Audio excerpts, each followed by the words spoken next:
The main line of attack that we're seeing these days from the left is that ICE agents and federal officials are Gestapo. They're rounding up people in the streets and kidnapping them, when we all know they're actually just enforcing federal law. But of course, these types of attacks actually cause harm to our ICE officers, as we've been seeing on the daily. So what we're going to see today, of course, is Representative Eli Crane completely owning Representative Goldman on this exact same issue. But before we begin, don't forget to like, share, comment, subscribe on this video so we can break through the algorithms.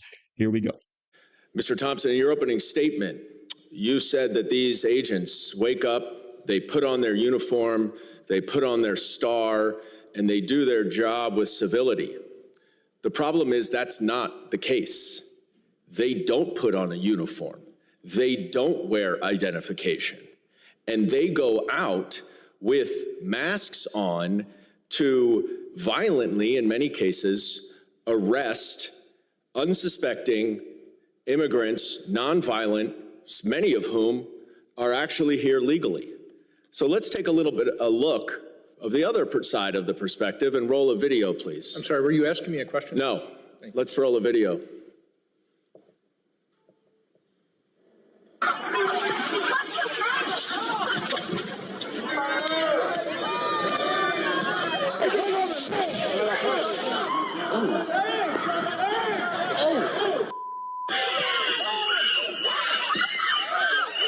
Striking anyone in their sights, including members of the media, repeatedly.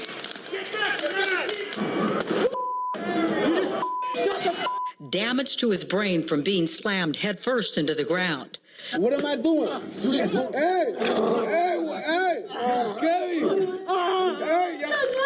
I'm yours. Come on, man.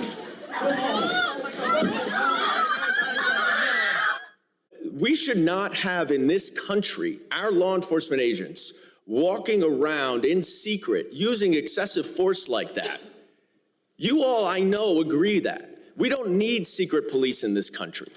All the criminal law enforcement agents wear masks, as you say, for operational Gentleman's reasons, time has expired. I now recognize the gentleman from Arizona. And I thank you, and I yield back. Mr. Crane. Thank you, Mr. Chairman, for holding this hearing today on how anti-law enforcement rhetoric fuels violence against officers. I want to thank you also to the panel for showing up today. I also want to point out that Mr. Goldman was just, talking to Mr. Thompson about how these agents, get up every day and they're not putting on uniforms. And then he showed several videos, and I want to point out that 90% of the law enforcement officers in those videos were, in fact, wearing uniforms.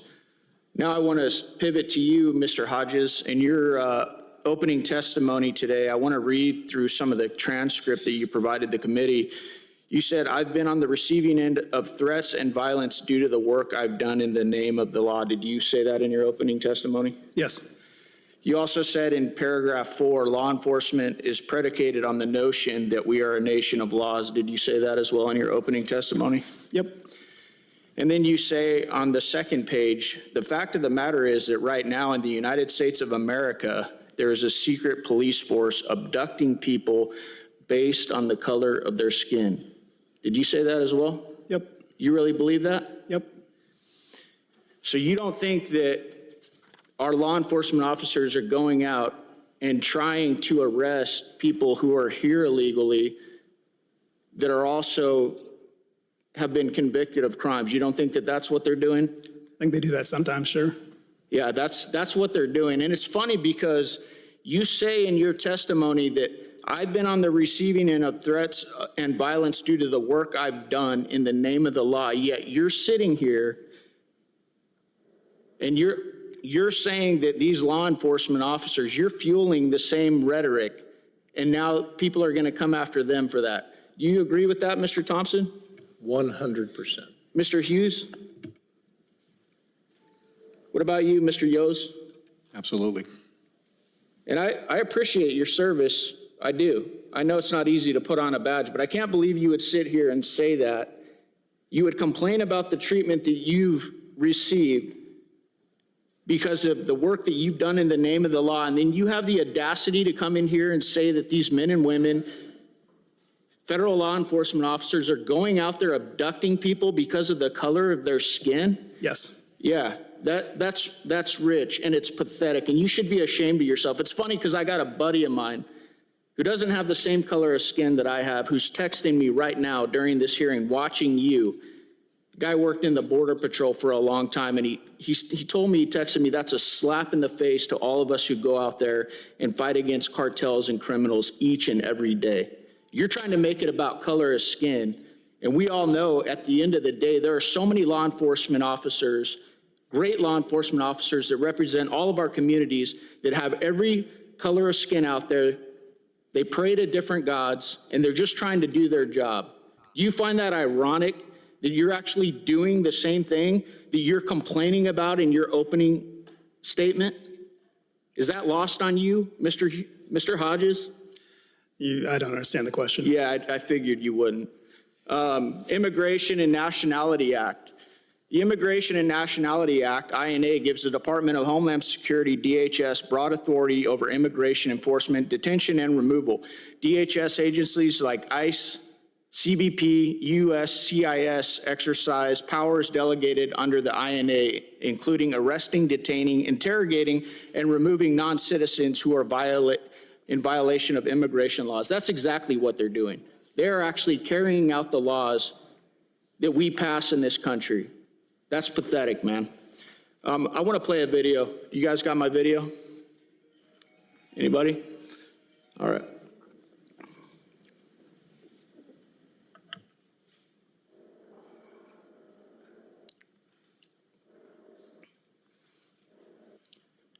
Now, obviously, we're sitting in here talking about rhetoric and how it fuels violence against officers.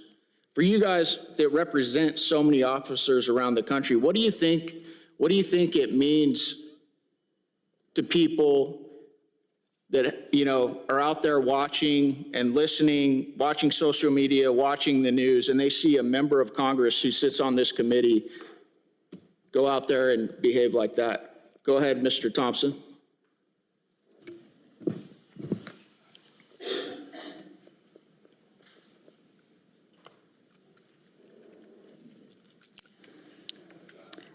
I'm appalled.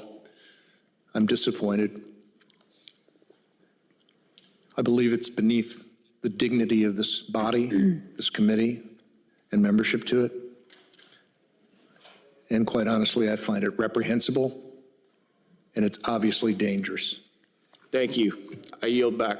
So Representative Goldman, of course, is very upset that ICE officers are wearing masks. And we all know why. It's because they were being doxed and their lives and their families' lives were being threatened. Now, do I want law enforcement to be wearing masks? Of course not. However, I see the necessity in these scenarios, right? When the officers' lives are at risk, as they are right now, they should be allowed to cover their faces. And by the way, we see this, as is mentioned by Eli Crane, among SWAT members, among people who are dealing with the cartels. Because what's the MO of a lot of these really violent organizations? It's to go after the officers and their families. So of course they should be allowed to keep themselves safe. It allows them to actually do the work. And that's where the exchange between Eli Crane and Officer Hodges there gets rather interesting, because Hodges actually admits that yes, he has been the focus of retaliation because of his police work. But now he's warning against the face masks, the Gestapo, the rounding up people in the streets, right? This is wrong. It must be stopped.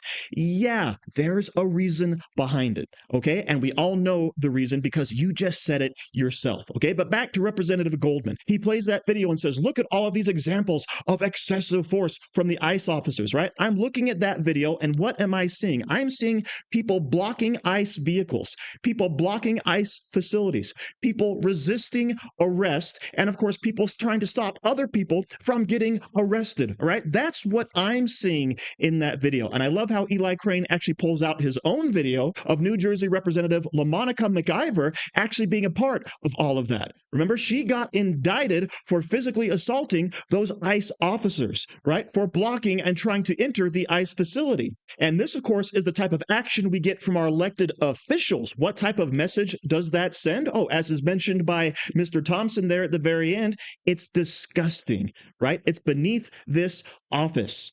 But of course, we can't ever expect the Democrats or people on the left to stand with law enforcement. So thank you very much for watching. Don't forget to like, share, comment, subscribe, and say hi to your mom for me. Do you like t-shirts? Of course you do. And now you can support the channel by buying an Angry Teacher t-shirt designed by me, Angry Teacher. So if you like America, if you like freedom, if you like liberty, then go ahead and click the link in the description, where all designs, of course, are 100% mother approved. So enjoy yourself and find something you like today.